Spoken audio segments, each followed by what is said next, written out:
ಹೌದು, ರಾತ್ರೋರಾತ್ರಿಯಲ್ಲಿ ಕೆಲಸ ಮಾಡೋದ್ರಲ್ಲಿ ತಪ್ಪಿದೆಯಾ ಏನಾದರೂ? ಅಂಬೇಡ್ಕರ್ ಪುತ್ಥಳಿಯನ್ನು ತೆರವುಗೊಳಿಸಿದ್ದು ಜಿಲ್ಲಾಡಳಿತ, ನಗರಸಭೆ ಪೌರಾಯುಕ್ತರಲ್ಲ. ಇವತ್ತು ಆಜಾದ್ ಚೌಕ್ ಬಗ್ಗೆ, ರಥದ ಬಗ್ಗೆ ನೀವು 2-3 ಸತಿ ಪ್ರಸ್ತಾಪ ಮಾಡಿದೆ. ತಾವೇ ತಮ್ಮ ಸ್ನೇಹಿತರ ಜೊತೆಯಲ್ಲೇ ಕೂತ್ಕೊಂಡಾಗ ರಥದ ಬಗ್ಗೆ ಸುಧಾಕರ್ ರೆಡ್ಡಿ ಅವರ ಹಯಾಂನಲ್ಲಿ ರಥ ಇಟ್ಬಿಟ್ರು, ಶೆಡ್ ಹೊಡೆದ್ಬಿಟ್ರು ಅಂತ ಅಷ್ಟೆಲ್ಲ ಹೇಳಿದ್ರಿ. ಇವತ್ತು ಅಲ್ಲಿ ಎತ್ಸೋ ಯಾರಾದರೂ ಎಲ್ಲ ಸಾರ್ವಜನಿಕ ಪ್ಲೇಸ್ ಆ ಚೌಕ್ ಇವತ್ತು ಈ ಡೆಲ್ಟಾ ಇದರಲ್ಲಿ 1.5 ಕೋಟಿ ವೆಚ್ಚದಲ್ಲಿ ಯಾವ ರೀತಿ ಅಭಿವೃದ್ಧಿ ಆಗ್ತಾ ಇದೆ, ಅದೇ ರಥ ಅಲ್ಲಿ ಇದ್ದಿದ್ರೆ ಯಾರಿಗೂ ಸಾಮಾಜಿಕವಾಗಿ ನೋಡಿ ಯಾವ ಒಂದು ಧರ್ಮಕ್ಕೂ ಆ ರಥ ಅಡ್ಡ ಇದ್ದಿದ್ದಲ್ಲ, ಮತ್ತೊಂದು ಇದ್ದಲ್ಲ. ಕಾಮಗಾರಿಯಲ್ಲಿ ಕೆಲಸ ಮಾಡಬೇಕಾಗಿತ್ತು, ಅಭಿವೃದ್ಧಿ ಮಾಡಬೇಕಾಗಿತ್ತು. ಅಲ್ಲಿನ ಹರಿಹರ ದೇವಸ್ಥಾನದ ಎಲ್ಲ ಟ್ರಸ್ಟಿಗಳನ್ನು ಮಾತಾಡಿಕೊಂಡು ಬೆಳಗಿನ ಜಾವ ಯಾರಿಗೂ ತೊಂದರೆ ಇರಬಾರ್ದು, ಪಬ್ಲಿಕ್ ಇರುತ್ತಂತ ಬೆಳಗಿನ ಅದನ್ನು ರಥ ಶಿಫ್ಟ್ ಮಾಡಿದ್ರು. ಒಳ್ಳೆ ಅಲ್ಲೊಂದು ಒಂದು ಇದು ಮಾಡಿದ್ದಾರೆ, ಶೆಡ್ ಮಾಡಿದ್ದಾರೆ, ಅದಕ್ಕೊಂದು ರೂಮ್ ಥರ ಅದನ್ನು ಒಂದು ಶೆಡ್ ಥರ ಮಾಡಿ ಅದನ್ನು ರಥ ಶಿಫ್ಟ್ ಮಾಡಿದ್ದಾರೆ. ತಪ್ಪೇನಿದೆ ಅದರಲ್ಲಿ? ಈ ಥರ ನೀವು ಕಮಿಷನರ್ ಬಗ್ಗೆ ಹೇಳ್ತೀರಾ.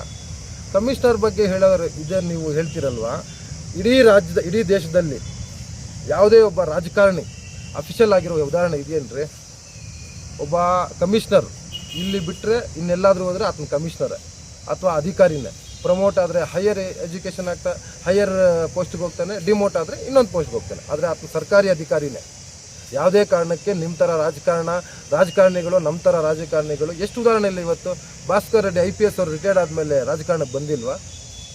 ಇದೇ ಅಫಿಷಿಯಲ್ ಅರವಿಂದ್ ಕೇಜ್ರಿವಾಲ್ IRS ಇದ್ದಾಗ ಆತನ ರಾಜೀನಾಮೆ ಕೊಟ್ಬಿಟ್ಟು ಈ ದೇಶದ ದೆಹಲಿಯಲ್ಲಿ CM ಆಗಿಲ್ವಾ? ಆದರೆ ಒಬ್ಬ ರಾಜಕಾರಣಿ ಯಾರಾದರೂ ಒಬ್ಬರು ತೋರಿಸಿ ನೀವು. ರಾಜಕಾರಣಿ ಬಿಟ್ಟು ಅಫಿಷಿಯಲ್ ಆಗಿರೋದು ಒಬ್ಬ ರಾಜಕಾರಣಿ ಉದಾಹರಣೆ ಕೊಡಿ. ಇವತ್ತು BJP ಅಣ್ಣಾಮಲೈ IPS ಚಿಕ್ಕಮಂಗ್ಳೂರಲ್ಲಿ IPS ಇದ್ದರು, ಅವರು ರಿಟೈರ್ಡ್ ಆಗಿಬಿಟ್ಟು ಅಣ್ಣಾಮಲೈ ಅವರು BJP ತಮಿಳುನಾಡು ರಾಜ್ಯಾಧ್ಯಕ್ಷರಾಗಿಲ್ವ ಅವರು? ಈ ಥರ ಒಂದು ಉದಾಹರಣೆ ಯಾರಾದರೂ ಒಬ್ಬ ಅಫಿಷಿಯಲ್ ರಾಜಕಾರಣಿ ಆಗಿರೋದು ಯಾರಾದರೂ ಇದೆಯಾ? ಆಗಿದ್ದಾನೆ. ರಾಜಕಾರಣಿ ಯಾರೂ ಅಫಿಷಿಯಲ್ ಆಗಿಲ್ಲ. ಇದೊಂದು ತಲೆಯಲ್ಲಿ ಗಮನದಲ್ಲಿ ಇಟ್ಕೊಳ್ಳಿ. ಅದು ಮಾಡ್ತಾ ಇದ್ದಾನೆ.